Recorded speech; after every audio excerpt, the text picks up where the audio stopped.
and this is the Sleon Productions podcast, where we interview entrepreneurs, hustlers, people in the industry and technology.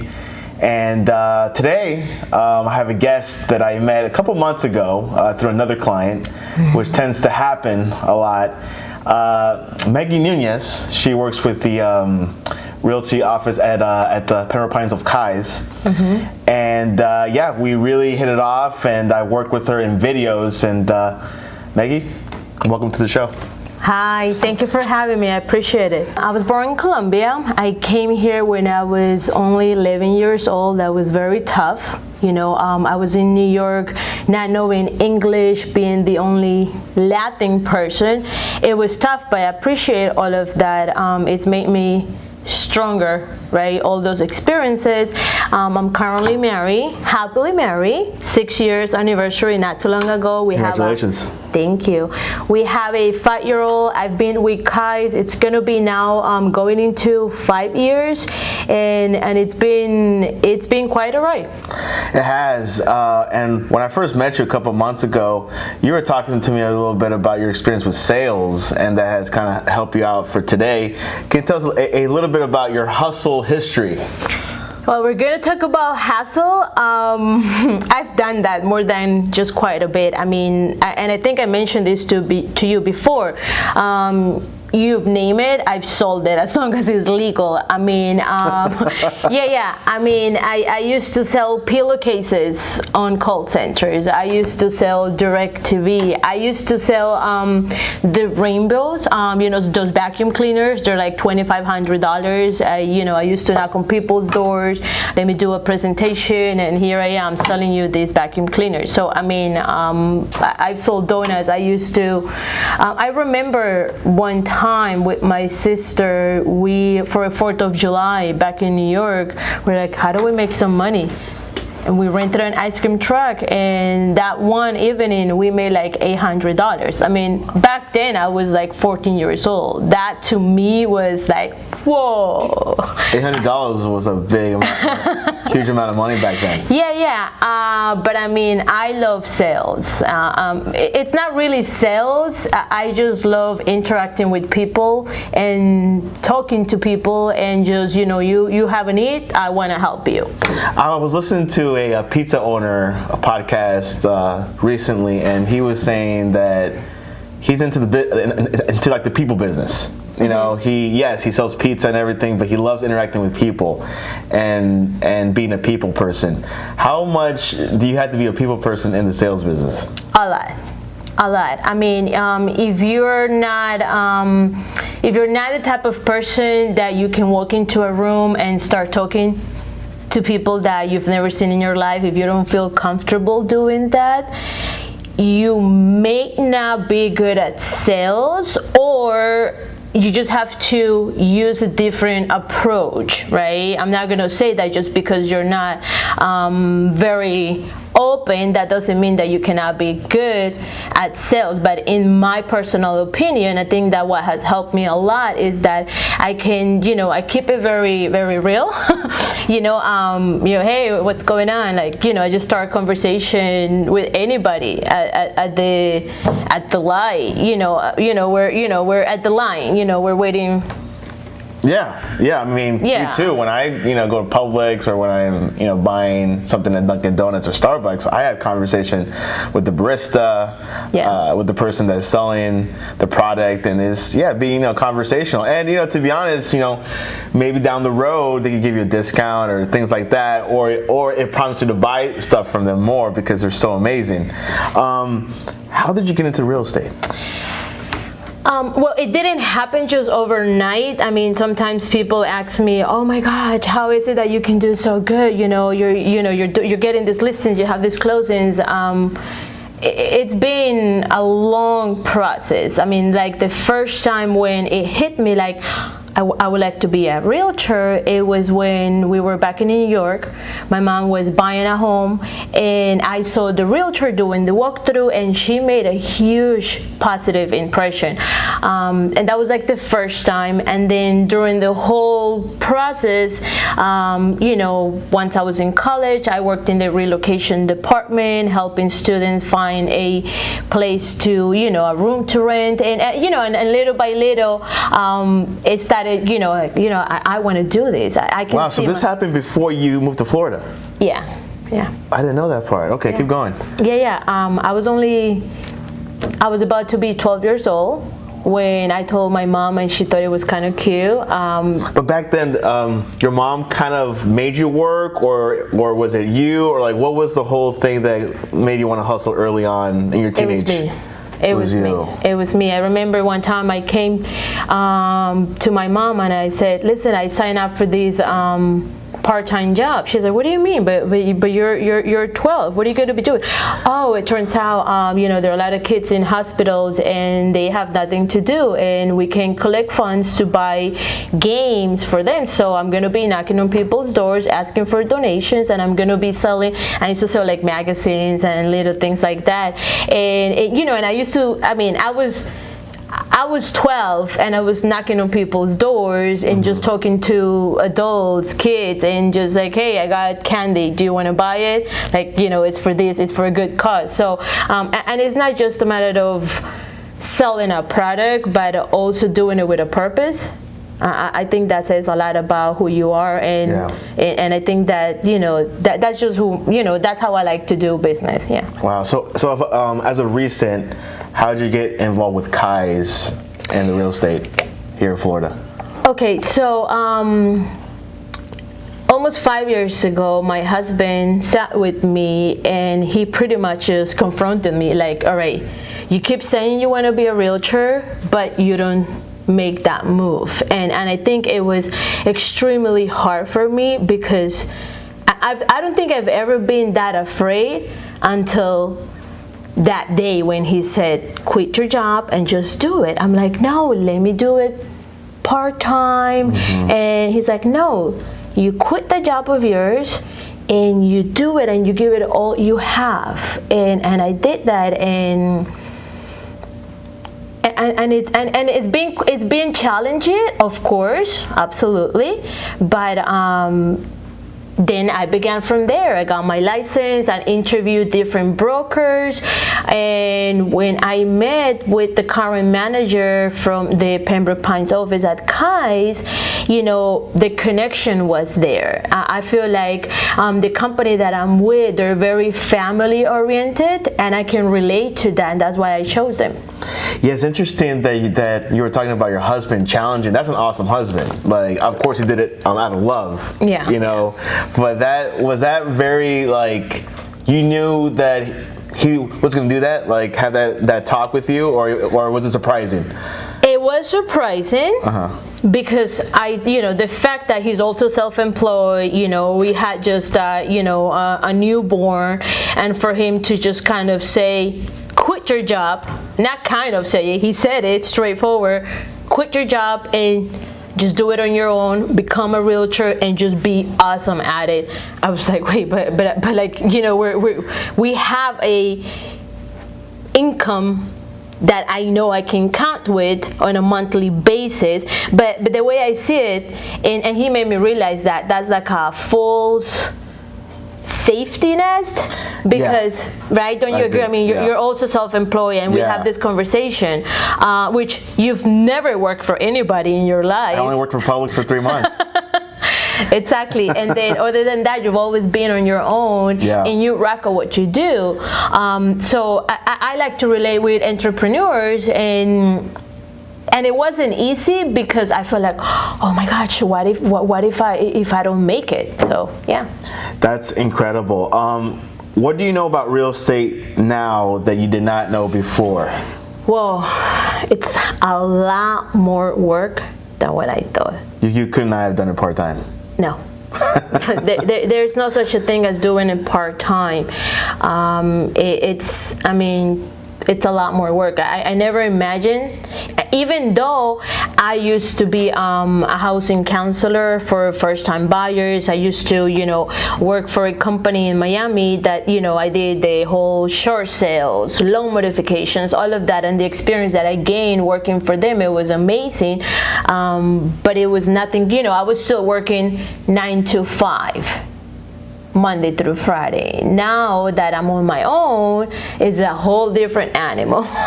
Yeah, schedule's different. Absolutely. You could work from like 6 p.m., 9 p.m., or the next day from 8 a.m. to 12 p.m. Absolutely. So that's something that, including myself, obviously, yes, I do have some set hours and everything, but sometimes the hours could be very different, and like you were saying, you had a steady paycheck. You had that thing to rely on just in case if your husband something happened. But what it turned out to be pretty good. You're one of the top producers at your brokerage. I am. Yeah. How did you do that? Well, first of all, and I've said this in many occasions, I can't take all the credit. I mean, God has really blessed me in many ways, right? The fact that I'm very passionate and goal-driven has helped me a lot, but also the experiences from the past. I mean, you can't just go take an exam, do the hours, get a license, and then boom, all of a sudden, you become a millionaire. Yeah, it doesn't happen like that. And I haven't reached that level, but I'm doing more than okay. And I like where I'm at, and I like where I'm going, right? But definitely my experiences from the past, now is like the puzzle. I'm like, oh. Yeah, it makes sense. It makes sense why I did that job.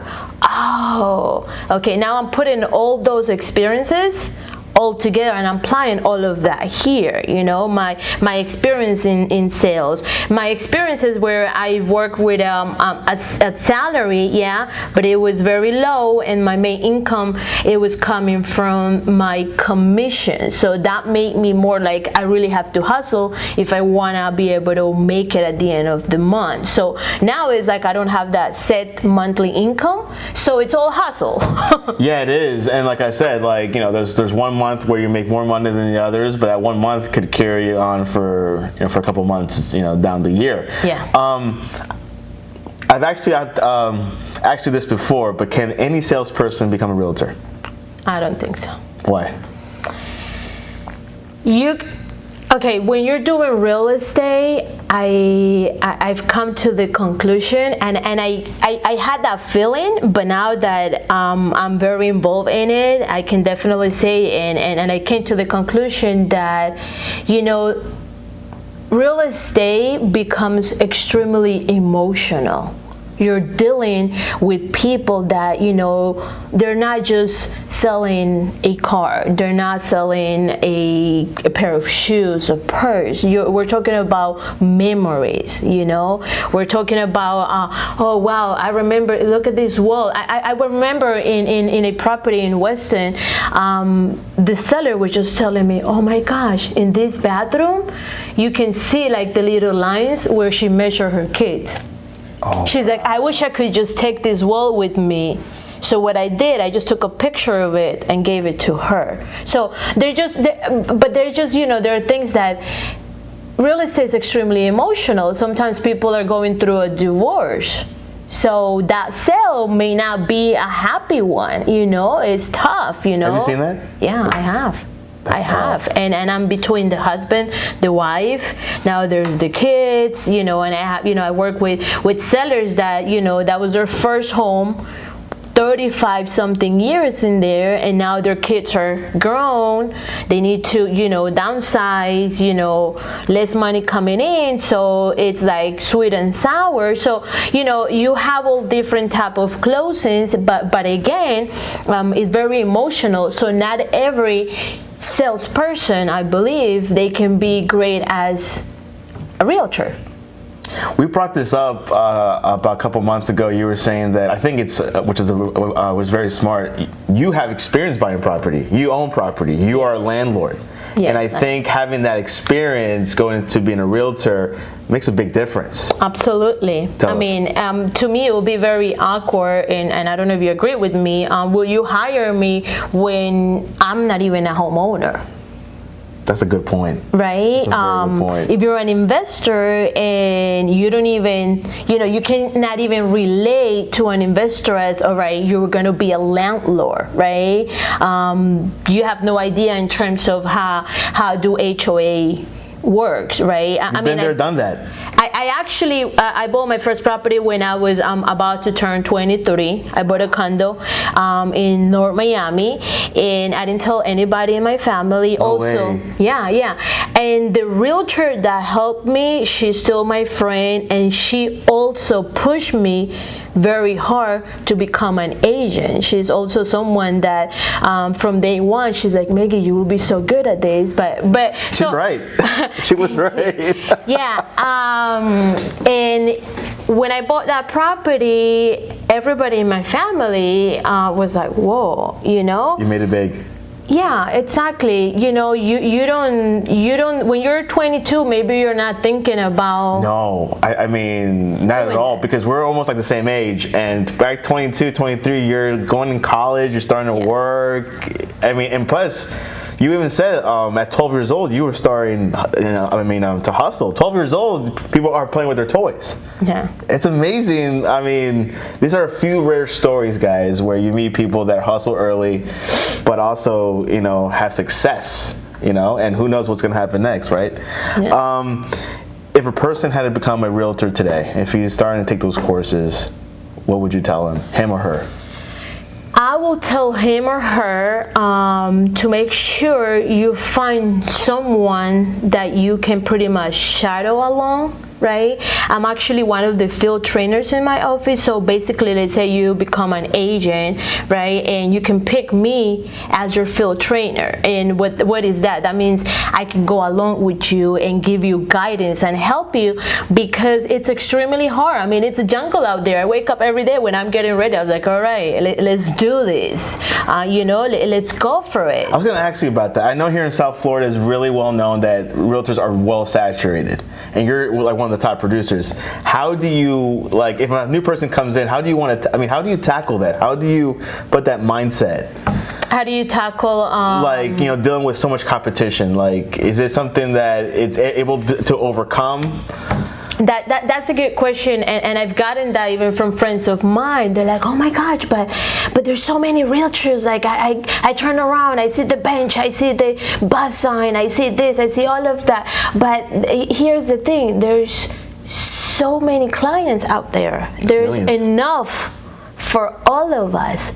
And the other thing is that just because you're also an agent, that doesn't mean I'm going to be helping the same people that you're going to be helping. Maybe you're working more with commercial. Maybe you're working more with only condos, right? Maybe you're more family oriented. So everybody has to first, when you become an agent, you have to make you have to decide what type of market am I aiming for, right? I'm extremely family oriented. I do work with investors, I do, but I'm mainly working with I work with a lot of first-time buyers. I work with a lot of sellers that are downsizing, moving into, a condo. They're getting, close to their retirement age and all of that. So you have to understand your market and just work getting those leads.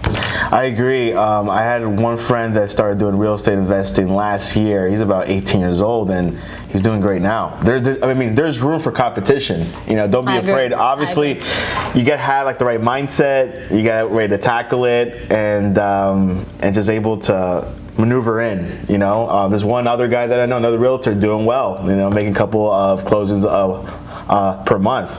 There's ways to tackle it. You just gotta know. Mm-hmm. You just got to do it, and there's plenty of opportunity to do it. One other thing that I want to point out is that there was one day we were doing some filming, and you got some clients in your own neighborhood, so it's not as hard as you think. If you become friends with your neighbor, And you don't have to be a realtor or anything, but for like any business, be friends with your neighbors. That's where you first start off. Hey, I'm a realtor. I mean, they might not go to you like right now, but they could go to you, years down the road.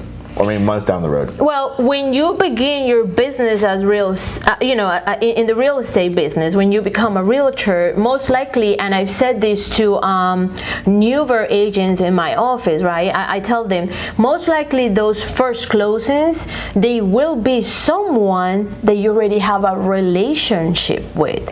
It may be your friend from the gym. It may be, that mom that, you take your son to swimming lessons, and that mom, and so it's people that know you already. And the reason for that, and it goes back to, this is a business of relationship, and I really think that the only way you can stand out is people don't, and I really like this, I've said this, I have different quotes that I like, but the one that I use, people don't remember you because of what you have or because you're a top producer. People remember you because of the way you made them feel. When I met you, I don't know, you tell me, when I met you, how you felt when, I felt at home. I felt very comfortable, very conversational. I was like, we could have a friendship, and we built also like a relationship in business as well. So yeah, that's key. That's what I do. I usually, when I meet someone, I always try to find some icebreaker. Typically sports. Hey man, how's this team doing? Players, things like that. Or I talk about foods or what's your favorite restaurant. I'm very relationship. I'm not sure if it's a Colombian thing because we're both Colombian. Maybe it's a Colombian thing. It's a Latin thing. Yeah. But it works. You just have to be you, right? You gotta be you. You have to be you. Absolutely. You can't fake it. My clients see the good and bad of me. The bad, they see me sometimes at doing a showing on a Saturday at 9 a.m. and they say like, oh my gosh, Megie, you look tired. Yes, I'm tired. I stayed up. Yeah. But so they get to see you. Yeah. Maybe sometimes very dressed up, so they see everything, So it's a let's keep a real business. That's the way I see it. Exactly. Who is your favorite entrepreneur? My husband. That's a good answer. Yeah, he is. And I don't even know if he knows that. Hey, now he knows. How did you how long has he been doing his own business, which he's a handyman, right? Yeah. Yes, he began when he was around 16. He bought landscape a lawnmower on a garage sale, and then he got another one that somebody gave it to him, and he started knocking on people's doors and just offering his landscape business services, and it was just him. And now he's actually doing the maintenance in that entire community, and now we live in that community. We're homeowners, and that business now has grown. He has a landscape business, and he's done a lot of the remodeling jobs in many of my of my listings, right? Yes. Yeah. You did mention this already. What is your favorite quote? Well, yeah, I mentioned it already. But that's one of them, and I also have another one that I use and I apply it to myself in many situations. Even when it's bad, it's still good, and that's not really, I can't take all the credit. That's from my grandpa. Which I actually live by that as well. When I see something negative, I put a positive note to it. Yeah. I don't know what it is. Yeah, so and I'm going to apply this now that we're talking about my career, as a realtor. Not every closing, or most likely, let me rephrase that. All closings have ups and downs. Right. There's never an easy closing. There's always that something comes up, and even when it's bad, it's good. You learn from it, right? And even when you have an extremely tough deal, at least you have a deal. It's better than not having a deal. I agree. So right? $1 is better than zero. Yeah. So even when it's bad, it's still good. So and I don't say it as complaining and nagging. I say it so I can apply more in the positive way. Exactly. That's quite interesting. It's funny because I had like the same mindset as you. You know, you just see something, you know, tragic happens, but then you put up like a positive twist to it. Well, maybe this is going to happen. Something better is going to happen down the road. Ready for some random questions? All right, let's do it.